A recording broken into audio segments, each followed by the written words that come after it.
La France suspend sa coopération militaire avec le Gabon. La coopération militaire entre la France et le Gabon, où sont stationnés en permanence quelques 400 soldats français, est suspendue depuis le coup d'État de mercredi, selon le ministre français des Armées Sébastien Lecornu. En ce qui concerne la présence militaire, ce sont des soldats qui font de la formation et qui ont toujours été aux côtés de l'armée gabonaise. À l'heure actuelle, leurs activités ont été suspendues en attendant que la situation politique se clarifie, a-t-il commenté dans un entretien au journal français Le Figaro publié vendredi soir. Ces forces permanentes, dites prépositionnées, participent à la protection des ressortissants français, se tiennent prêtes à venir en renfort d'opérations et coopèrent avec les armées nationales gabonaises et de pays voisins comme le Cameroun pour des exercices ou encore des formations. Des militaires putschistes ont annoncé mercredi avoir mis fin au régime en place au Gabon et avoir placé en résidence surveillée le président au pouvoir depuis 14 ans,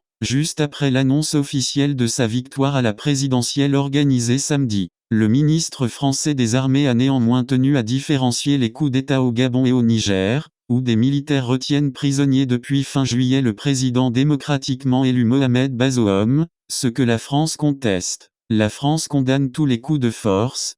Pour autant, nous ne pouvons pas mettre sur le même plan la situation au Niger, où des militaires illégitimes ont destitué un président légitimement élu, et celle du Gabon, où le mobile avancé par les militaires est précisément le non-respect de la loi électorale et de la Constitution. Car de fait, et, je pèse mes mots, il existe des doutes sur la sincérité des élections dans ce pays, souligne M. Lecornu. Le bras de fer diplomatique entre le régime militaire au pouvoir au Niger et la France s'est poursuivi vendredi, les autorités de Niamey dénonçant l'ingérence de Paris qui refuse toujours de reconnaître leur légitimité. Alors que la junte a demandé jeudi à la police nigérienne d'expulser l'ambassadeur de France, c'est la responsabilité du Niger que d'assurer la sécurité de l'ambassade de France. C'est le droit international et il doit être respecté, tout comme il est de la responsabilité de la France d'assurer la sécurité de l'ambassade du Niger à Paris, a martelé le ministre français.